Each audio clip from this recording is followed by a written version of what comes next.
Nacional Blanca Osuna. Blanca, Sebastián Carbone te saluda, ¿cómo estás? ¿Blanca? Sí. Ahí está, buen día, ¿cómo estás? Sebastián Carbone te saluda, ¿cómo andás?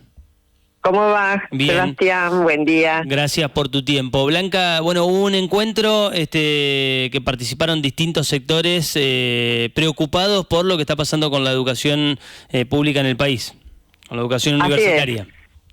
En general, con la educación, lo que está pasando es con la educación en general, pero en particular nosotros ayer recibimos a diversos sectores del quehacer universitario, al representantes del Consejo Interuniversitario Nacional, que son los rectores, las autoridades. En realidad estuvieron casi el 80% de los rectores de las universidades del país. También estuvo la Federación Universitaria Argentina con sus diversas expresiones políticas que conducen esa organización que representa a los estudiantes. Y también los sindicatos del sector, de docentes y no docentes. Ahí estuvo AGDU, ahí estuvo FATUM, estuvo la CONADU Histórica, CETERA, UDA, PACDU, y la verdad que el diálogo que mantuvimos fue muy rico, por una parte por la importante representación que ellos tenían, pero también porque de nuestro lado, esto es de la Cámara de Diputados de la Nación, que fuimos quienes recibimos, hubo una representación de diversos bloques, y eso, digamos, no es un tema menor. Ellos presentaron una iniciativa, nosotros tenemos ya presentados varias en esa misma dirección y atendiendo el mismo y grave problema, de modo que bueno, lo que hemos hecho es un compromiso para poder avanzar y un plan, digamos, para poder avanzar. En un momento en donde la mirada del gobierno, bueno, ha quedado explicitada por declaraciones de propios integrantes del gobierno. Uno recuerda lo que dijo Berti Venegas Lynch, esto del derecho o de la posibilidad de que los chicos, en vez de ir al colegio, trabajen en el taller de su padre, que no vayan más a la escuela. Ahora en discusión con el nuevo paca-paca que viene y esto de que la universidad no sirve. Digo, hay una mirada desde el gobierno en cierto punto preocupante respecto a la universidad y a la educación. No es solo una mirada. Si fuera una mirada, bueno, podría ser respetable. Lo que pasa es que es un accionar destructivo, porque el gobierno tiene obligaciones y tiene leyes para cumplir. Tiene la Ley de Educación Nacional, tiene la Ley de Educación Superior, tiene además una ley del año 2015 que específicamente refiere a la educación universitaria, y tiene la Constitución que claramente establece que el Estado Nacional tiene la responsabilidad de financiar y educar, y creo que financiar la educación y conducir la educación, y en particular la educación universitaria pública.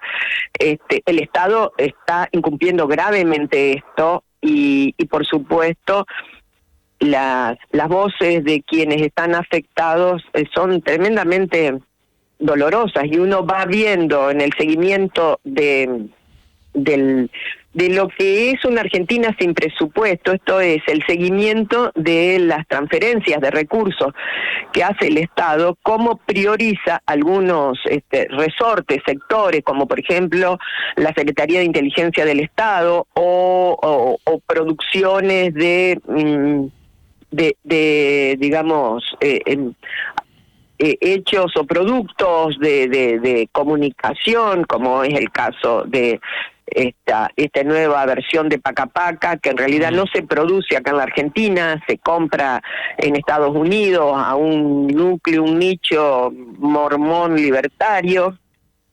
Creo que en ese marco, la verdad que la situación es gravísima, y además el secretario de Educación tiene el desparpajo de decir que no llegan a septiembre y quedarse, que no se le mueve un pelo de los pocos que tiene. Entonces, La verdad que un ministerio degradado, una ministra que incumple, es casi una burla al historial importantísimo que tiene la educación argentina.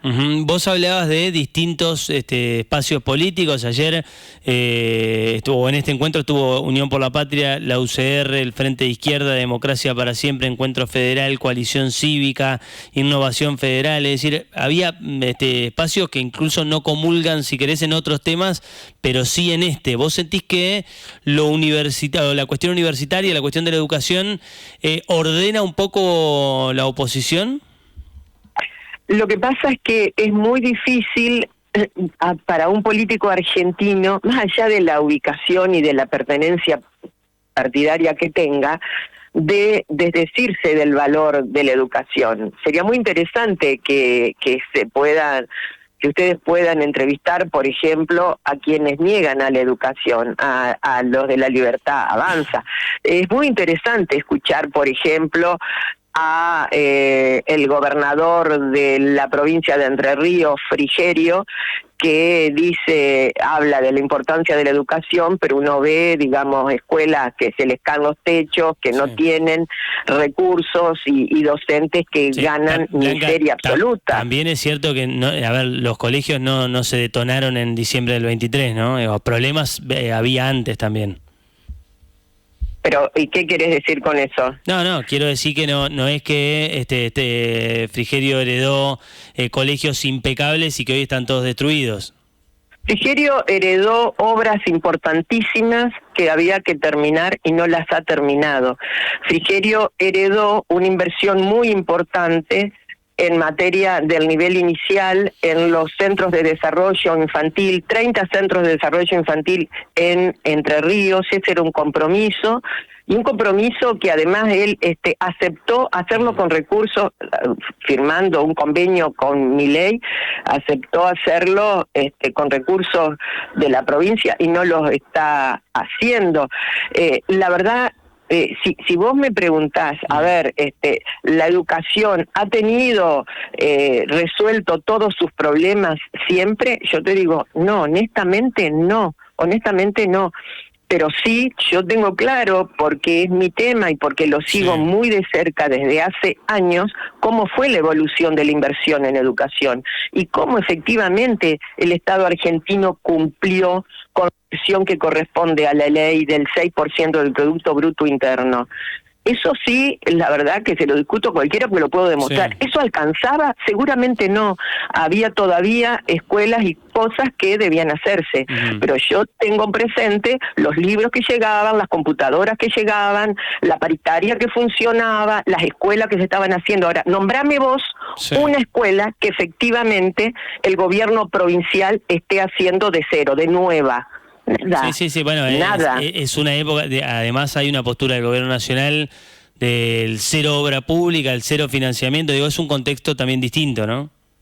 Bueno, pero el gobernador podría plantear otra cosa, y el gobernador aplaude como foca frente a esa situación. Ese es el punto, digamos. Si imaginemos en este momento que vos fueras gobernador y tuvieras necesidades y escuelas que te están demandando y docentes que te están demandando, y yo desde el gobierno nacional te digo, no te doy nada.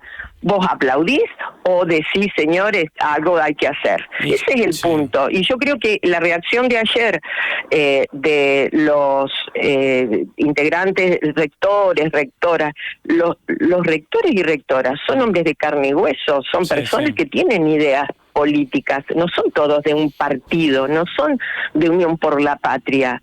¿Y por qué se movilizan? Se movilizan porque están desesperados, porque ven los estudiantes que abandonan o que plantean que no pueden llegar, que las becas se caen, que las becas se restringen. Eso no pasaba antes. Ese es el punto. Sí, a ver, es evidente el deterioro del sistema. Nosotros hemos entrevistado a miembros de universidades que nos cuentan eso, que el presupuesto se redujo notablemente, que no les alcanza la plata, que los sueldos son de miseria. Yo lo que te planteaba es los problemas, vos me decís, vos conocés mucho del tema. Yo he entrevistado, por ejemplo, muchísimas veces a gente de Argentinos por la Educación educación desde hace muchos años y el deterioro no arrancó ahora. Yo coincido con vos en que muchos de los problemas, de los defectos en cuestiones educativas, lo podemos hablar también con las rutas entrerrianas y argentinas. Hay una profundización del deterioro y en eso coincido. Lo que yo te planteo es que no es que los problemas arrancaron en diciembre del 23. No, está bien. No, nada más te digo esto, y te lo digo con muchísimo respeto. Argentinos con la Educación es una ONG que está financiada por las empresas nacionales y multinacionales más importantes que tienen sede en la Argentina. Cuando yo me refiero al estudio de los datos de educación, me refiero a la pertinencia que tienen los sindicatos, las universidades, que tiene, por ejemplo, la Oficina Permanente de Presupuesto del Congreso de la Nación, que no es partidaria para nada, que es una oficina estable del Congreso. Me refiero a eso. No me refiero a una ONG que además está financiando a sí misma con programas del propio ministerio. De hecho, tiene un convenio... Tiene un convenio con el gobierno provincial que le paga a Argentinos por la Educación. Entonces, yo eso lo digo, lo escucho muy bien, pero lo pongo entre paréntesis. Cuando yo digo las cosas están muy mal, me refiero a datos concretos de fuentes que son serias. Blanca, aprovecho el contacto con vos y te meto un poco en el terreno político. Es un año de elecciones. ¿Cómo se reordena? Vos estás en el peronismo amplio renovador. ¿Cómo se está ordenando el peronismo en la provincia? No, yo no estoy en el peronismo amplio renovador. Yo soy peronista, soy afiliada a mi partido hace muchos años y creo que bueno, que en la etapa... Primera cuestión, me parece que un detonante de cuestiones y cambios en nuestro partido, como en cualquier partido, perder elecciones implica un reacomodamiento de fuerzas internas, que son procesos complejos y que llevan tiempo. Primera cuestión. Segunda, me parece que el peronismo en Entre Ríos no tiene una conducción reconocida, expresa, no lo conduce el que preside el Partido Justicialista más allá de la formalidad, no lo conduce quien fue presidente antes. ¿Y cómo se hace? ¿Cómo se resuelve eso? Bueno, con mucho diálogo, con encuentros, y yo la verdad que aliento que todo lo que sirva para que el partido produzca efectivamente fundamentos y alternativas y programas, me parece que eso es bueno. Yo en estos momentos estoy participando en una corriente nacional que se llama Primero la Patria, y con quien nos encontramos, bueno, justamente en esta semana vamos a hacer una presentación ante la sede del Partido Justicialista Nacional, pero es en el afán de decir, nosotros necesitamos programáticamente tener una alternativa, y a partir de ahí que además una camada de nuevas personas, jóvenes, pueda llevar adelante una propuesta que nos ponga en la competencia para conducir la provincia, los municipios, la Argentina. Uno ve lo que pasa en provincia de Buenos Aires con Cristina y Kicillof o con la Cámpora y Kicillof, no queda del todo claro por qué se pelean en la provincia de Buenos Aires o por qué al peronismo le cuesta tanto ir unificado ahí o poder caminar juntos en la provincia de Buenos Aires. En la provincia de Entre Ríos, ¿cómo es? A ver, primero, en la provincia de Buenos Aires, y es importante porque vale para las dos provincias y vale para cualquier otro lugar y para cualquier otro partido. Los partidos no son clubes de amigos, son ámbitos, y en particular el peronismo, que ha tenido la responsabilidad de gobernar tantos años la nación, el país, y hoy gobierna provincias y municipios. Yo creo que las diferencias, los encontronazos, de todo eso tiene que salir algo mejor. A mí no me da miedo, la verdad, no me inquieta que haya diferencias en un tiempo donde las diferencias den lugar a una instancia superadora. Después yo creo que hay un punto donde efectivamente esos desencuentros deben resolverse, atenuarse, sintetizarse. Bueno, en estos momentos estamos en una etapa donde esa síntesis todavía no ha llegado, pero yo confío en que efectivamente eso suceda. Blanca, te agradezco enormemente el tiempo, te mando un beso grande. Le agradezco a ustedes. Que tengan buen día. Igualmente, Chao. hasta pronto. Blanca Osuna, diputada nacional, pasó por la mañana de Ahora o Nunca.